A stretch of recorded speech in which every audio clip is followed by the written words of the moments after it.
ये आकाशवाणी है। कार्यक्रम संवाद के अंतर्गत प्रस्तुत है यात्रियों के लिए विशेष रेलगाड़ियों की बहाली पर चर्चा। इसमें भाग ले रहे हैं रेल मंत्रालय में कार्यकारी निदेशक मनदीप सिंह भाटिया और आकाशवाणी संवाददाता सिद्धार्थ सिंह। श्रोताओं, आज के विशेष फोन इन कार्यक्रम संवाद में रेल सेवाओं से संबंधित तमाम जानकारी और श्रोताओं के प्रश्नों के उत्तर देने के लिए हमारे साथ हैं रेल मंत्रालय नई दिल्ली में कोचिंग ऑपरेशंस के कार्यकारी निदेशक मनजीत सिंह भाटिया। मनजीत जी, कार्यक्रम संवाद में आपका स्वागत है। जी नमस्कार। श्रोताओं, आप रेल सेवाओं से संबंधित सवाल हमारे आज के एक्सपर्ट से टोल फ्री नंबर 1800-115767 और 011-233-14444 पर पूछ सकते हैं। आप हमारे ट्विटर हैंडल @AINews पर #AskAIR पर भी अपने सवाल पोस्ट कर सकते हैं। श्रोताओं, आज रेलवे भी देशवासियों के लिए कोरोना वॉरियर बनकर उनकी सेवा कर रहा है और इसी डेडिकेशन का ही परिणाम है कि रेल विभाग ने 15 दिन से भी कम समय में 800 श्रमिक विशेष रेलगाड़ियों के जरिए 10 लाख से भी ज्यादा यात्रियों को उनके घरों तक पहुंचाकर एक मील का पत्थर पार किया है। और सबसे पहले तो हम मंजीत जी इसके लिए आपको बधाई देना चाहेंगे। कैसे कुछ मुमकिन हुआ और कैसे इस काम को अंजाम दे रहे हैं आप? जी, माननीय रेल मंत्री जी के मार्गदर्शन में और चेयरमैन रेलवे बोर्ड के संचालन में हम लोगों ने इन गाड़ियों का संचालन किया। इसमें करीब अभी आज शाम 6 बजे तक 800 श्रमिक स्पेशल्स यूज की जा सकी हैं। इनसे मोर देन 10 लाख श्रमिक अपने अपने गंतव्य स्थान पर पहुंच सके। आगे भी आने वाले समय में जैसे जैसे स्टेट गवर्नमेंट से हम लोगों को रिक्वेस्ट मिल रही है, हम लोग और श्रमिक स्पेशल्स प्लान कर रहे हैं। रेल मंत्रालय की क्षमता है मोर देन 300 स्पेशल्स हम एक दिन में चला सकते हैं। जैसे जैसे स्टेट गवर्नमेंट से रिक्वेस्ट आ रही है, इसमें जो भेजने वाली स्टेट गवर्नमेंट है और जो रिसीविंग स्टेट गवर्नमेंट है, दोनों की कंसेंट अनिवार्य है। इससे पहले हम लोग श्रमिक स्पेशल का संचालन कर सकें। मंजीत जी, आपसे जानना चाहेंगे कि अगर किसी श्रमिक जो स्पेशल ये ट्रेन चल रही हैं इनसे जाना है तो वो किस प्रक्रिया के तहत इसमें जा सकता है? मिनिस्ट्री ऑफ होम अफेयर्स के आदेश के अनुसार हर स्टेट में नोडल ऑफिसर्स को नियुक्त किया गया है। वो स्टेट गवर्नमेंट के ही ऑफिशियल्स हैं, नॉर्मली सीनियर IAS ऑफिशियल्स हैं। उनका नंबर वेबसाइट पर अवेलेबल है। श्रमिकों को उन ऑफिशियल्स के पास रजिस्टर करना होगा, अपनी फिटनेस का प्रमाण देना होगा और उसके बाद स्टेट नोडल ऑफिसर एक डेस्टिनेशन के लिए करीब 1200 से 1500 श्रमिकों का एक कंसोलिडेट करता है ग्रुप। उसके बाद रेलवे के नोडल ऑफिसर जो हर स्टेट में एक एक ऑफिसर नियुक्त हैं, उनको अपना रिक्वेस्ट देते हैं। उसके बाद रेलवे ट्रेन का प्रबंधन करते हैं और ट्रेन का संचालन करते हैं। जी मंजीत जी, इतनी बड़ी संख्या में श्रमिक एक राज्य से दूसरे राज्य में जाना चाहते हैं, कितना बड़ा आप इसे चैलेंज मानते हैं सरकार के लिए? चैलेंज तो बहुत है, लेकिन रेलवे के 13 लाख से ज्यादा कर्मठ कर्मचारी इसको मिश्रित करने के लिए पूरी तरह से तैयार हैं। और जैसे कि आज का जैसे विशेष दिन है, जब आपने एक नंबर जो है 10 लाख संख्या कम नहीं होती, बहुत ज्यादा होती है। इतने रिस्ट्रिक्टेड एनवायरनमेंट में जब आपके पास रिसोर्स, मैन पावर और बहुत सारे चैलेंजेस कोरोना के इस दौर में, कैसे कर पाए आप इन सबको? इस देश में आर्मी के बाद मेरे हिसाब से अगर कोई डिसिप्लिन डिपार्टमेंट है तो वो है रेलवे। रेलवे स्टाफ 24 घंटे अपनी ड्यूटी पे तत्पर रहता है और even with corona environment and the Covid challenges, इन्होंने अपनी ड्यूटी को सही से अंजाम दिया है। इसी का नतीजा है कि हम लोग अभी तक लेस देन 14 डेज में we have been able to run more than 800 special train. और मंजीत जी, आपसे ये पूछना चाहेंगे कि आप इसमें सोशल डिस्टेंसिंग को कैसे इंश्योर करते हैं, क्योंकि ये भी अपने आप में एक बहुत बड़ा चैलेंज होता है जब इतनी बड़ी तादाद में आप लोगों को एक स्थान से दूसरे गंतव्य तक पहुंचाते हैं। सोशल डिस्टेंसिंग के लिए सबसे पहले तो जितनी गाड़ी में सीट्स हैं उतने ही यात्रियों को ट्रेवल करने दिया जा रहा है। गाड़ियों में रश अलाउ नहीं किया जाता। अगर 1200 सीट्स है तो 1200 यात्री जा रहे हैं, 1600 सीट्स है तो 1600 यात्री जा रहे हैं। उसके अलावा हर यात्री को फेस मास्क पहनाया जा रहा है। अगर वो फेस मास्क नहीं लेके आए हैं तो उनको फेस मास्क प्रोवाइड किया गया है, सैनिटाइजर्स उपलब्ध कराया गया है और ट्रेन को मिनिमम पॉसिबल डिले के साथ चलाया गया है, जिससे जल्दी से जल्दी लोग अपने गंतव्य स्थान पर पहुंच सके। और मंजीत जी से बहुत सारे श्रोता हमारे साथ टेलीफोन लाइंस पर जुड़ चुके हैं और हमारे जो पहले कॉलर हैं आज शिव ठाकुर दिल्ली से हमें फोन कर रहे हैं। शिव जी नमस्कार, कार्यक्रम में आपका स्वागत है, अपना सवाल पूछिए। जी शिव जी अपना सवाल पूछिए। हाँ जी सर जी अपना सवाल पूछिए। जी सर ये सवाल है कि जैसे कि मैं दरभंगा जिला का रहने वाला हूँ और मैं दिल्ली में फंसा हुआ हूँ सर, तो मुझे जो बताया जा रहा है कि 22 मई से ट्रेन चलने वाली है सर, तो फिर उसमें वेटिंग लिस्ट में बता रहे हैं वेटिंग का टिकट कटवा सकते हैं, तो क्या उसमें सीट मिलेगी सर? और सीट मिलेगी तो उसका प्राइसेस क्या होंगे? ऑलरेडी अभी 15 स्पेशल गाड़ियां चल रही हैं, 15 जोड़ी, जिसमें एक गाड़ी दिल्ली पटना के लिए जा रही है। उसमें आप ई टिकट लेके अपना टिकट बुक करा सकते हैं। आपको उसके लिए 22 तारीख तक इंतजार करने की जरूरत नहीं है। 22 तारीख से और गाड़ियों को संचालन की उम्मीद है, लेकिन अभी उसके लिए आदेश नहीं हुआ है। 15 जोड़ी गाड़ी जो अभी चल रही है, इनमें आप अपना रिजर्वेशन करा के पटना तक जा सकते हैं। पटना से फिर आपको बाय रोड आगे जाना होगा। जी अब यहाँ पे ये पूछना चाहेंगे कि कल से जो वेट लिस्टेड वाली जो प्रतीक्षा सूची के लिए जो यात्री अपना टिकट बुक करा सकेंगे, तो इसके बारे में क्या गाइडलाइन है, आपसे विस्तार में जानना चाहेंगे मंजीत जी। एक limited amount of waiting list permit की गई है, जिससे जैसे स्टार्टिंग के बाद कुछ लोग टर्न अप नहीं होते हैं या कुछ लोग लास्ट मोमेंट पे अपनी जर्नी कैंसिलेशन कर देते हैं जी। तो ट्रेन की जो कैपेसिटी है, क्योंकि लिमिटेड नंबर ऑफ ट्रेन चल रही है, वो कैपेसिटी वेस्ट ना हो और उसमें पूरी कैपेसिटी के हिसाब से लोग जा सके, इसके लिए एक limited amount of waiting list permit की गई है।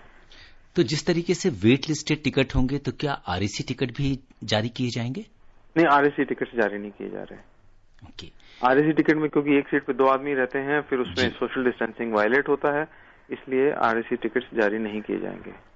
और मंजीत जी इस समय हम रुख करेंगे कोलकाता का, जहां से जुड़ चुके हैं हमारे साथ कार्यक्रम में रंजय सिंह।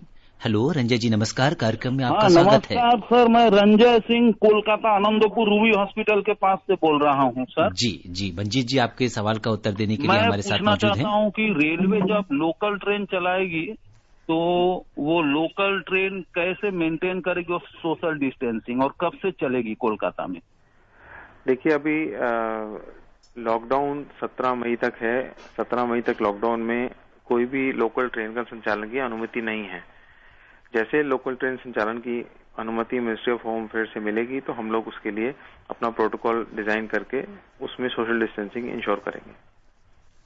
जी क्योंकि कई जगह इस समय जो लोकल ट्रेन्स हैं वो शायद अगर हम मुंबई की बात करें, कोलकाता की बात करें, तो इस तरह से महानगरों के लिए ये लाइफलाइन इन्हें कहना उचित होगा। तो वो एक बड़ा चैलेंज होगा रेलवे के सामने कि इनको मैनेज करना किस तरीके से लॉकडाउन खुलने के बाद या इनका परिचालन जब भी शुरू होगा। और तो आप क्या इस तरह की कोई तैयारी रेलवे कर रही है? नहीं, लोकलाइज प्रोटोकॉल इसमें बनाया जा रहा है। जैसे लोकल ट्रेन में किस तरह से लोगों को परमिट करना है, बेसिक सिद्धांत यही रहेगा कि जितनी सीटिंग कैपेसिटी है उससे ज्यादा लोगों को अंदर ना जाने दिया जाए, जिससे सोशल डिस्टेंसिंग मेंटेन हो पाए। और हम ये भी देख रहे हैं कि जिस तरह से जो रेलगाड़ियों का जो परिचालन शुरू हुआ, शुरू में हमने 8 फिर 9 फिर और गाड़ियां बढ़ाई और आज जो इसका तीसरा दिन है, आज रेलवे ने 18 विशेष रेलगाड़ियां आपने चलाई हैं। तो धीरे धीरे हम देख रहे हैं कि जी इसकी संख्या बढ़ती जा रही है। तो शायद ये कहीं ना कहीं इस बात की ओर संकेत दे रही है कि कोई भी चीज कोई अचानक से नहीं होगी, धीरे धीरे इसको शुरू किया गया और बढ़ता हुआ दिख भी रहा है। जी, जैसे जैसे डिमांड जनरेट होगी वैसे वैसे ट्रेन का संचालन और किया जाएगा। अभी इनिशियली दिल्ली से देश के सभी इम्पोर्टेंट सिटीज को कनेक्ट करने के लिए एक एक स्पेशल गाड़ी चिन्हित की गई है, उन्हीं का संचालन किया जा रहा है। ये करीब 15 जोड़ी गाड़ियां हैं जो हावड़ा, पटना, डिब्रूगढ़, जम्मू तवी, बेंगलोर, तिरुवनंतपुरम, चेन्नई, बिलासपुर, रांची, मुंबई, अहमदाबाद, अगरतला, भुवनेश्वर, मडगांव और सिकंदराबाद को कनेक्ट करेंगे। जी, और रेलवे मंत्रालय के अनुसार इसमें जो कल है करीब 20,000 यात्रियों ने यात्रा की थी और आज करीब इनकी संख्या बढ़ के 25,000 तक जाने की संभावना है।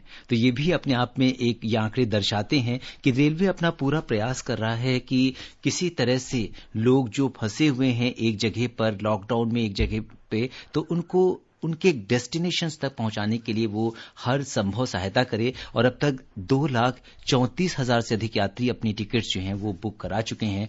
और अब इस बीच हमारे साथ दिल्ली से जुड़ चुके हैं महेंद्र प्रताप। महेंद्र जी नमस्कार, कार्यक्रम में आपका स्वागत है। नमस्कार जी। जी अपना सवाल पूछिए।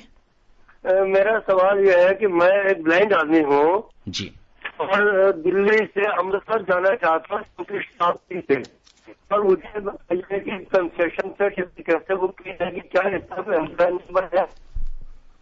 जी, जो कंसेशंस ब्लाइंड के लिए हैं या सीनियर सिटीजन्स के लिए हैं, ये अभी परमिट कर दिए गए हैं। जो 15 तारीख से बुकिंग शुरू होगी इसमें ये सारे कंसेशंस वैलिड होंगे। जी, तो ये बहुत अच्छी पहल रेलवे की है कि जितनी भी मतलब इसमें ब्लाइंड है, सीनियर सिटीजन्स हैं और जो भी वो लोग जो छूट के हकदार थे किराए में, उन सभी के लिए ये चीज ओपन की गई है। मंजी जी जी जी, तो ये हमारे बहुत सारे जो लिसनर्स हैं उनके इन सवालों का जवाब मंजीत जी ने दिया कि किस तरीके से जितने भी जो इस तरह की जो विशेष छूट वाले लोग थे, चाहे वो हम दिव्यांगजन की बात करें या हम जो है सीनियर सिटीजन की बात करें, तो उनको कल से जो टिकट्स बुक होंगे उन पर पूरी छूट लागू होगी। और अब हम आपसे ये जानना चाहेंगे मंजीत जी कि बहुत सारे लोग रोज यात्रा कर रहे हैं और अभी हम आंकड़े देख रहे थे कि अब कल 20,000 और आज 25,000 लोग पहुंच रहे हैं। तो लोग जो स्टेशन पे जाएंगे, आप क्या कुछ कहना चाहेंगे हमारे उन लिसनर पैसेंजर्स से कि जब वो रेलवे स्टेशन पर जाएं तो किन बातों का ध्यान रखें? यात्रियों से आपके माध्यम से मेरा आग्रह रहेगा, सिर्फ कंफर्म्ड ई टिकट्स लेकर ही स्टेशन पर जाएं। उसके अलावा फेस मास्क का इस्तेमाल करें। फेस मास्क के अलावा हम लोग जो थर्मल स्क्रीनिंग करेंगे स्टेशन पे, सिर्फ एसिम्प्टोमेटिक पर्सन्स को ही ट्रैवल करने की इजाजत रहेगी। उनको हैंड सैनिटाइजर यूज करके सैनिटाइज करके अपने आप को बैठना है। और जो यात्री बोर्ड कर जाते हैं उनसे एक विशेष आग्रह ये रहेगा कि वो सोशल डिस्टेंसिंग मेंटेन करें। ये बहुत अहम बात मंजीत जी आपने कही है, क्योंकि एक बार आप अगर हम यात्रियों की टोटल प्रोसेस को देखें तो 2 बार उनकी एंट्री होती है। एक बार वो स्टेशन पर प्लेटफॉर्म पर एंट्री करते हैं, वहां पे आप उनका ध्यान रख सकते हैं, और दोबारा जब वो ट्रेन में जाते हैं, बोर्ड करते हैं, तो उस समय उनकी जो जिम्मेदारी है वो कहीं ना कहीं ज्यादा हो जाती है, क्योंकि एक एक व्यक्ति पे नजर रखना ये पॉसिबल नहीं है। तो सभी यात्रियों से हमारा भी यही निवेदन होगा कि ये जो सोशल डिस्टेंसिंग है ये आपके अपने फायदे के लिए है, क्योंकि आप अपने को पैसेंजर को नहीं जानते हैं कि वो कहां से आया है, उसका बैकग्राउंड क्या है, उसने किन लोगों से वो मिला है। तो बेस्ट ये है कि आप अपना मास्क लगाए रहिए और वहां पे बीच बीच में अपने हाथ को सैनिटाइज करते रहिए या हाथ धोते रहिए और सोशल डिस्टेंसिंग का पालन करते रहिए। और इस बीच हम रुक करेंगे सोनीपत का, जहां से सिकंदर हमारे साथ जुड़ चुके हैं। सिकंदर जी नमस्कार, कार्यक्रम में आपका स्वागत है। हेलो। हाँ सर। जी सिकंदर जी अपना सवाल पूछिए। मैं यही सोनीपत हरियाणा से बोल रहा हूँ सर। जी बताइए। और हम लोगों का बिहार में जाना है, ये मुजफ्फरपुर नजदीक पड़ेगा, ये पूर्वी चंपारण मोतिहारी डिस्ट्रिक्ट में घर पड़ता है। तो वहाँ जाने के लिए क्या इधर से तो कोई अभी कोई ट्रेन उन चल रही है नहीं, और जो बुकिंग हो रहा है वो पटना के लिए हो रहा है और वो बहुत महंगा ट्रेन है। हाँ सर जी, आने वाले समय में और ट्रेन का संचालन होगा तो आप उस पर यात्रा कर सकते हैं। उसके अलावा अगर आप स्टेट गवर्नमेंट के नोडल ऑफिसर के साथ रजिस्टर करते हैं तो आप श्रमिक स्पेशल में भी ट्रेवल कर सकते हैं। श्रमिक स्पेशल का भाड़ा बहुत कम है, सिर्फ सिंपल सेकंड क्लास अनरिजर्व का भाड़ा है, उसको आप लेकर ट्रेवल कर सकते हैं। मंजीत जी आपने बहुत महत्वपूर्ण जानकारी दी कि जो लोग इस कार्यक्रम को सुन रहे हैं, अगर आप इसको अफोर्ड नहीं कर सकते, आप श्रमिक हैं और इन जो 15 रेलगाड़ियां चल रही हैं इसके द्वारा नहीं जा सकते, तो आप अपने स्टेट गवर्नमेंट के थ्रू जो नोडल ऑफिसर्स, जैसा कि मंजीत जी ने बताया, उसके थ्रू आप अप्लाई कर सकते हैं और अपने होम स्टेट वापस जा सकते हैं। जो श्रोता हमसे अभी जुड़े हैं उन्हें हम बता दें कि संवाद के इस विशेष फोन इन कार्यक्रम में आज श्रोताओं के सवालों का जवाब दे रहे हैं रेल मंत्रालय नई दिल्ली में कोचिंग ऑपरेशंस के कार्यकारी निदेशक मंजीत सिंह भाटिया। और इस बीच आपसे कुछ और मंजीत जी सवाल करेंगे कि यहाँ पे अगर जो भी लोग अब धीरे धीरे यात्री बढ़ते जा रहे हैं तो एसओपी स्टेशन पे पहुंचने के लिए उन्हें कितनी देर पहले पहुंचना होगा? स्टैंडर्ड ऑपरेटिंग प्रोसीजर के हिसाब से उन लोगों को 90 मिनट पहले पहुंचना है, बट मेरा आग्रह रहेगा to be comfortable they should reach at least 2 hours in advance. 2 घंटे पहले यात्रा के वो पहुंचे, जिससे उनकी प्रॉपर स्क्रीनिंग हो पाए, वो आराम से अपनी डेजिग्नेटेड कोच में जाके बैठ सके। जी, बहुत ही महत्वपूर्ण बात बताई मंजीत जी ने कि पहले हम जो स्टेशन जाते थे या यात्रा करते समय जाते थे तो हम किसी भी समय पहुंच जाते थे, लेकिन अब आपको चूंकि बहुत सारी प्रोसेस से होकर गुजरना पड़ेगा, इसलिए आपको थोड़ा पहले स्टेशन पहुंचना पड़ेगा। और इस बीच गाजियाबाद से इंदर कुमार हमसे जुड़ चुके हैं। इंदर जी नमस्कार, कार्यक्रम में आपका स्वागत है, अपना सवाल पूछिए। जी हाँ जी, मैं इंद्र कुमार शर्मा बोल रहा हूँ गाजियाबाद से। ये जो EMU लोकल ट्रेन है, ये कब तक चलने की संभावना है? जी, अभी लॉकडाउन 17 मई तक है। उसके बाद जैसे ही guidelines ministry of home affair से मिलती हैं, आगे उस पर कार्रवाई होगी। जी, मनदीप जी ने जैसा बोला कि जैसे ही इसके बारे में कोई गाइडलाइन आती है तो वो लोकल ट्रेन्स और दूसरी ट्रेन्स के बारे में, क्योंकि इस समय लॉकडाउन का समय है और बहुत सारी चीजें प्रोसेस में है, तो जब तक उस पर बहुत क्लैरिटी नहीं होगी तब तक ये चीजें आपके सामने नहीं आएंगी। और यहाँ पे ये भी आपसे जानना चाहेंगे कि जो लोग रेलवे स्टेशन जा रहे हैं यात्रा करने के लिए, तो क्या वहां पर खाने पीने की व्यवस्था उपलब्ध है या उन्हें खुद अपना खाना घर से या जहां से भी वो जा रहे हैं लेके जाना होगा?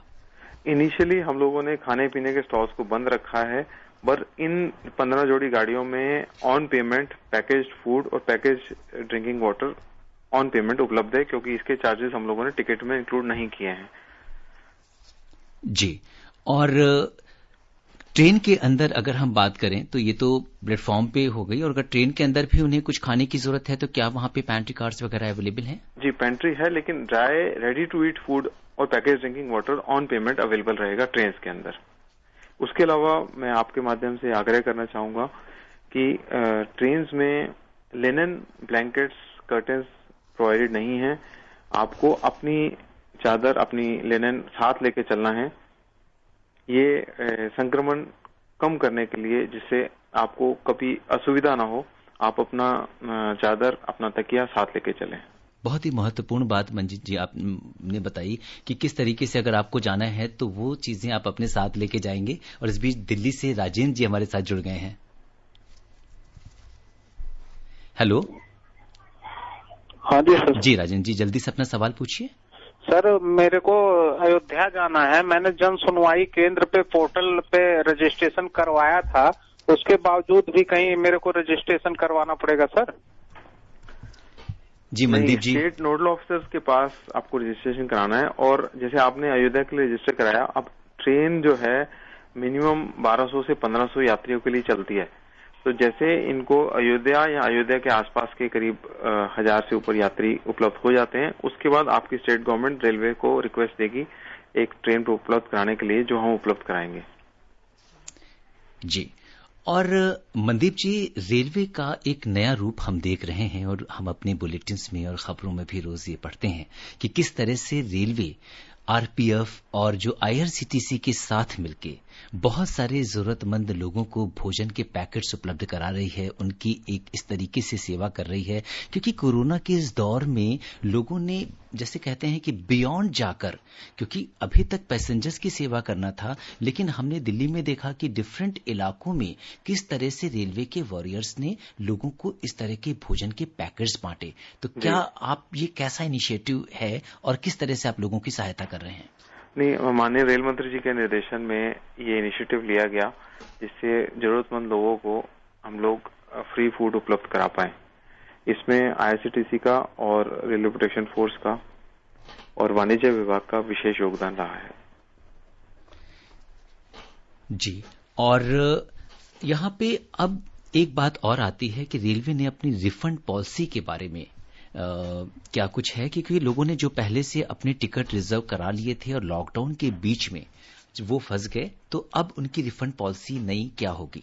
रिफंड पॉलिसी अभी कल ही फाइनलाइज करके जारी की गई है। इसमें यात्रियों को जो 21 मार्च 2020 के बाद के टिकट्स हैं जी, अप टू 6 मंथ्स के अंदर वो अपना उसका पूरा refund after deduction of cancellation charges ले सकते हैं।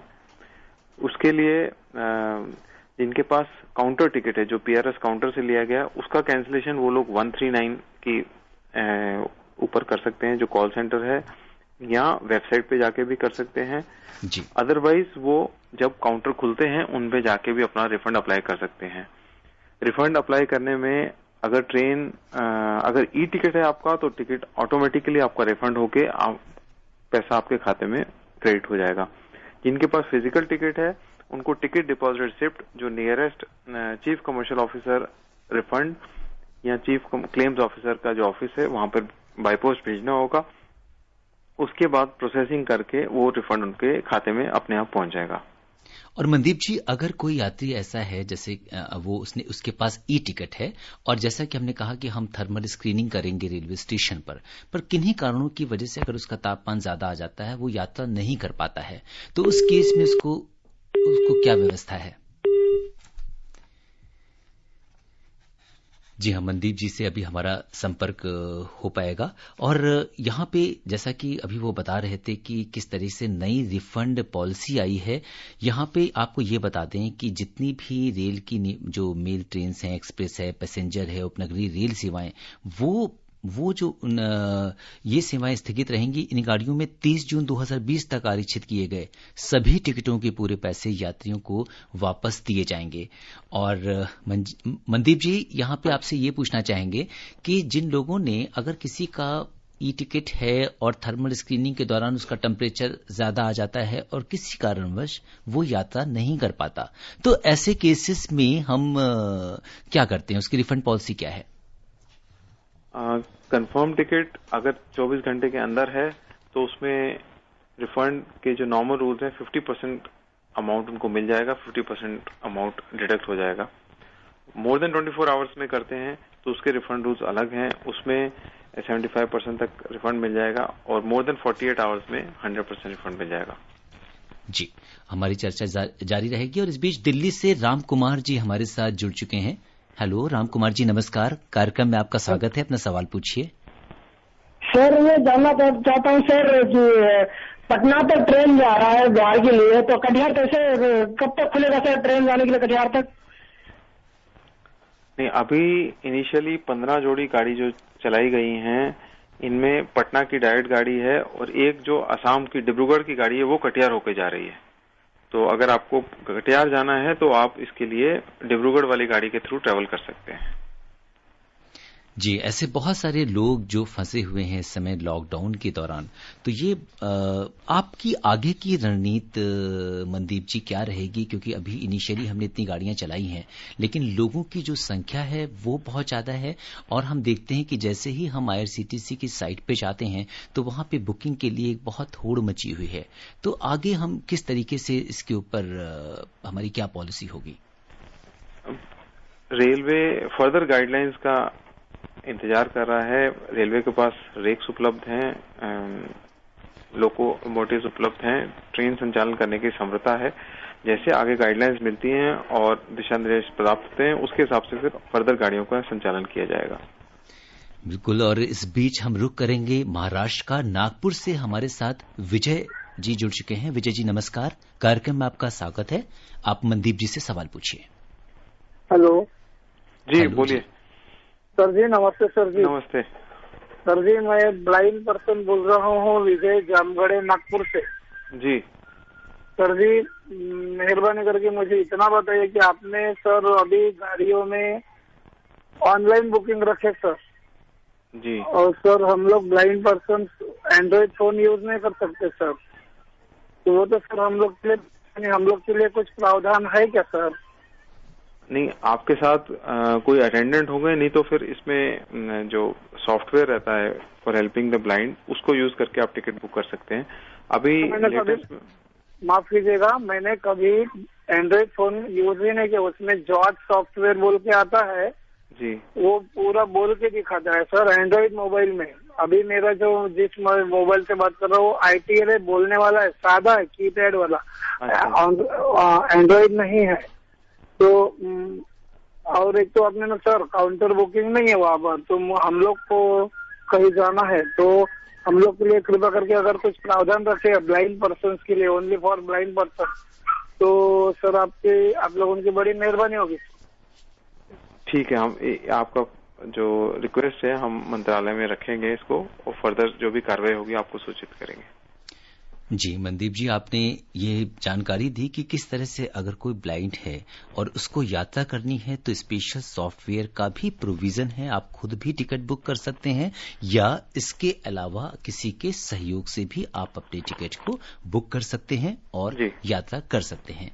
मनदीप जी, यहाँ पे एक बात आपसे और जानना चाहेंगे कि जो रेलवे एम्प्लॉइज हैं, मतलब इतना बड़ा ऑपरेशंस है इस समय, अगर हम देखें तो आपने उनकी सुरक्षा के क्या इंतजाम किए हैं? क्योंकि जैसे हम देख रहे हैं कि बहुत सारे वॉरियर्स जो इस काम में लगे हैं उनके भी इन्फेक्शन के काफी चांसेस रहते हैं, तो स्टेशन पे किस तरह के इंतजाम किए गए हैं? नहीं, इसमें ministry of health and family welfare की जो गाइडलाइंस हैं, जो फ्रंटलाइन स्टाफ है उनकी प्रोटेक्शन के लिए जो प्रोटेक्शन इक्विपमेंट है, जो फेस मास्क हैं, जो हैंड सैनिटाइजेशन की प्रोसेस है, उसको फॉलो किया गया है। उसके अलावा काउंटर्स पे मिनिमम स्टाफ को डिप्लॉय किया गया है, सोशल डिस्टेंसिंग का विशेष ख्याल रखा गया है। उसके अलावा स्टेशन प्रेमाइसेस को रिपीटेडली सैनिटाइज किया जाता है to make it infection free. जी, और इस बीच हम रुख करेंगे अहमदाबाद का, जहां हमारे साथ जुड़ चुके हैं धर्मवीर जी। धर्मवीर जी नमस्कार, कार्यक्रम में आपका स्वागत है। हाँ सर नमस्कार। सर मैं ये पूछ रहा हूँ जी, आपके पास जो रेडियो सेट है उसको आप थोड़ा धीमा कर दीजिए और उससे थोड़ा सा दूर हो जाइए क्योंकि आपकी आवाज इको कर रही है। सर मैं ये पूछ रहा हूँ, जैसे मेरा परिवार है, 6 आदमी मेरे परिवार में जाएंगे और मुझे महेंद्रगढ़ से जाना है, अहमदाबाद से महेंद्रगढ़ जाना है, तो जो ट्रेन चल रही है सर ये तो जयपुर से सीधी गुड़गांव उतार रही है और मुझे तो रेवाड़ी उतर के फिर महेंद्रगढ़ के लिए जाना था। तो दूसरी बात यह है कि जब मेरे साथ ब्लाइंड आदमी जी, शायद कनेक्शन कट गया, उनकी आवाज ठीक से समझ में नहीं आई, लेकिन नहीं, फार्दर पॉइंट तक ये ट्रेन से जा सकते हैं, उसके बाद इनको रोड जर्नी करनी होगी क्योंकि अभी पॉइंट टू पॉइंट ट्रेन नहीं चली हैं। जी, ये बहुत महत्वपूर्ण बात मनदीप जी बता रहे हैं कि पॉइंट टू पॉइंट जो ट्रेन्स हैं वो नहीं चल रही हैं इस समय, तो आपको एक नियरेस्ट डेस्टिनेशन तक जाना पड़ेगा, इसके बाद खुद ही ट्रैवल करना पड़ेगा। श्रोताओं, अब समय हमें इजाजत नहीं दे रहा कि हम इस चर्चा को और आगे बढ़ाएं और फोन कॉल्स अब हम और नहीं ले पाएंगे। चलते चलते मनदीप, आप आकाशवाणी के श्रोताओं के साथ जुड़े, आपने रेलवे से जुड़े उनके प्रश्नों का उत्तर दिया और जरूरी जानकारी हमसे साझा की। आपका बहुत बहुत धन्यवाद। जी, बहुत बहुत धन्यवाद। श्रोताओं, आपकी यात्रा सुरक्षित और मंगलमय हो, इसी कामना के साथ दीजिए मुझे अनुमति। आज के संवाद में बस इतना ही। नमस्कार।